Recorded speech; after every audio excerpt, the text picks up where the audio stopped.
น้อยครูเป้าขอถามแม่พระเมตตาแด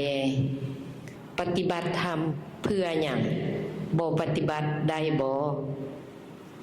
มีคำตอบ7 ข้อ ข้อที่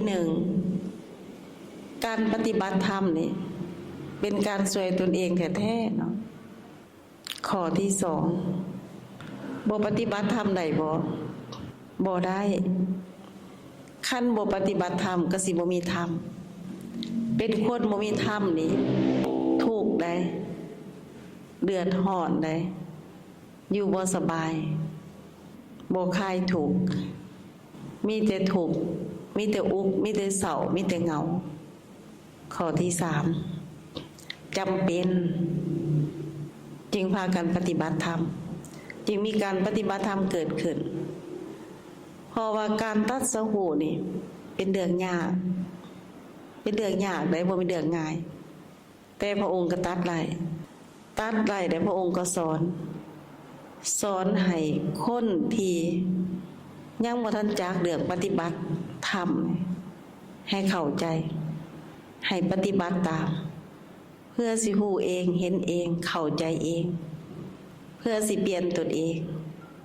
สิมีความเมตตาสงสารเกิดขึ้นสิรู้จักสงสารตนเอง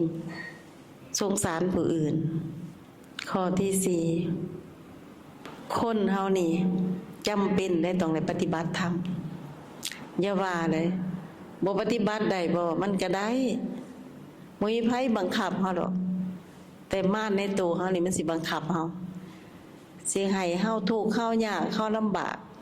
กับเรื่องนั้นเรื่องนี้ปัญหานั้นปัญหานี้ความทุกข์มันสิฆ่าอยู่ใจมันสิปักอยู่ใจมันสิสักนำเฮามันสินำพาชีวิตของเฮาไปสู่ความเสื่อมไปทางต่ำเฮาสิถูกมารครอบงำถูกบาปถูกกรรมถูกเวรสักนำข้อที่5จำเป็นแท้ๆสำหรับชีวิตทุกคนในการปฏิบัติธรรม เพราะว่าพระศาสดาเห็นว่าการฝึกการปฏิบัติเอาธรรมคนเฮาต้องได้ธรรมมีธรรมเป็นที่เพิงธรรมดีกว่าเพิงผีธรรมเกิดจากตนต้องได้เพิงธรรมนำพาชีวิตไปสู่ความเจริญก้าวหน้าไปสู่ความหลุดพ้นนี่คือเหตุผลถ้าเฮาบ่อยากพ้นจากทุกข์บ่อยากพ้นจากการเวียนว่ายตายเกิดเฮาเลือกก็ได้เลือกบ่ปฏิบัติแต่เฮาสิเวียนเกิดเวียนตายอยู่เวียนตายเวียนเกิดสิจะเกิดมาเป็นสัตว์หมู่นั้นหมู่นี้บ่มาเป็นคนนั้นคนนี้บ่เห็นบ่การเกิดมาเป็นลูกคนจนเกิดมาเป็นลูกคนรวยด้วยแต่คนจนก็ทุกข์คือเก่าคนรวยก็ทุกข์อยู่ที่มันมีเกิดแก่เจ็บตายข้อที่6เฮาต้องเชื่อมั่นว่าความสุขที่แท้จริงคืออมตะสุขอยู่ในลึกๆการทำลายถูกได้นี่สุขเกิดพอสุขเกิดแล้วคนก็ได้เพิ่งพ้นสุขเกิดมาบ่มีสุขหรอกเพราะมีความอยาก เพราะว่าเกิดได้ต้องแก่ต้องเจ็บต้องตาย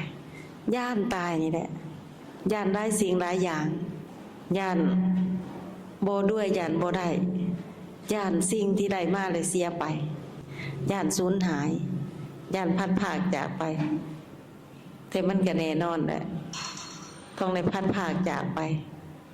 ต้องมีสูญเสียต้องมีความเปลี่ยนแปลงข้อที่7คันเฮาบ่เห็นความจริงบ่ฮู้ความจริงเฮาก็สิอยู่แบบ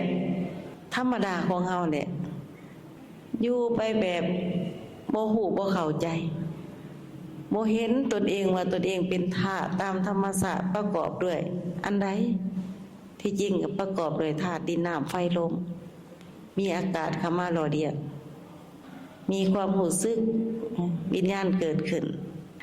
แต่ว่าเฮานี่ผู้ที่บ่เข้าไปฝึกบ่เข้าไปปฏิบัตินี่ ค ผู้ที่บ่เข้าใจนะเฮาก็สิพอใจในความบ่ฮู้บ่แจ้งเรื่องนี้บ่ฮู้เรื่องฮู้บ่เที่ยงห่างกายบ่เที่ยงความสุขทุกข์บ่เที่ยงความจำบ่เที่ยงความคิดปรุงแต่งบ่เที่ยงความหาผู้บ่เที่ยงแล้วก็สิบ่ฮู้ว่า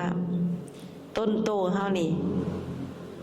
มันมีเกิดแก่เจ็บตายบ่ควรยึดมั่นถือมั่นบ่ควรสำคัญมั่นหมายต้องควรปล่อยควรวางแต่เฮานี่สิบ่จักปล่อยบ่จักวางในเมื่อบ่จักปล่อยบ่จักวางเฮาก็สิหนักพอเฮาย้านพอเฮาคิดไปต่างๆนานาความคิดปิดกั้นเจ้าของชีวิตเป็นผิดเป็นภัยย้อนใจมักคิดย้อนคิดส่งออกมีแต่คิดออกไปมีแต่คิดออกไปสิ่งที่ไรตามมาก็บ่นอกเหนือจากความคิดที่เฮาส่งออกไปเฮาก็พลอยได้รับผลแนวนั้นเฮาสิเลือกทางไหน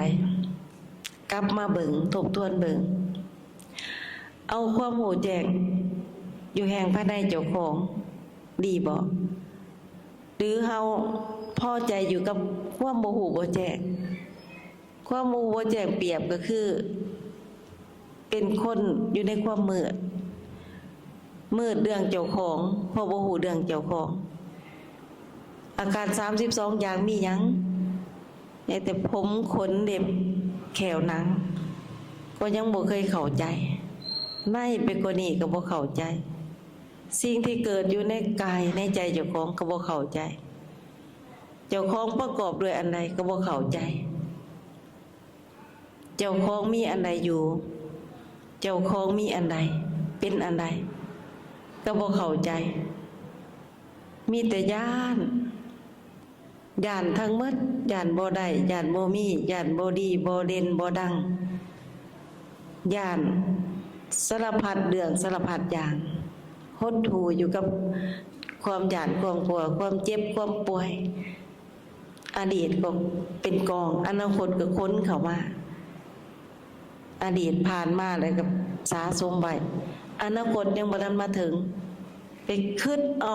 เรื่องอนาคตเข้ามาทับมาเต็งเป็นแบบนี้ถ้าเฮาคิดถึงเฮาก็ต้องควรรู้นะควรเข้าใจควรเอาตามองค์พระศาสดาเพราะว่าการตัดสู้มันเป็นเรื่องยากเป็นเรื่องสุดแสนยากเป็นเรื่องลำบากก่อนสิตัดได้พระองค์เห็นพระองค์รู้พระองค์เข้าใจพระองค์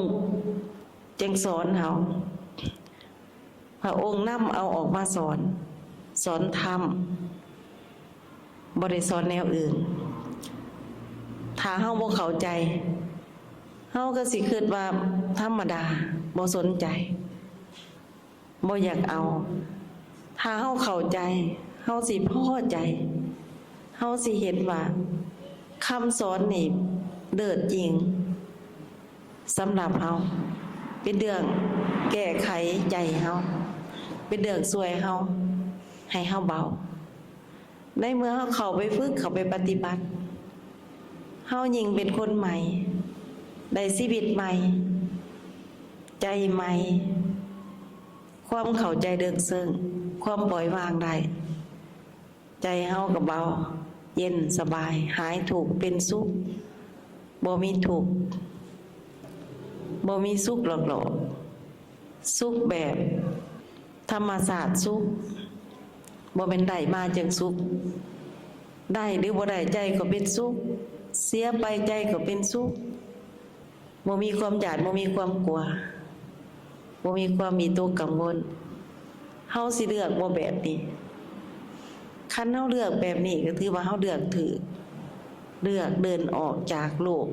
หน่วยใหญ่คุ้มขังหน่วยนี้เนาะจบคำตอบ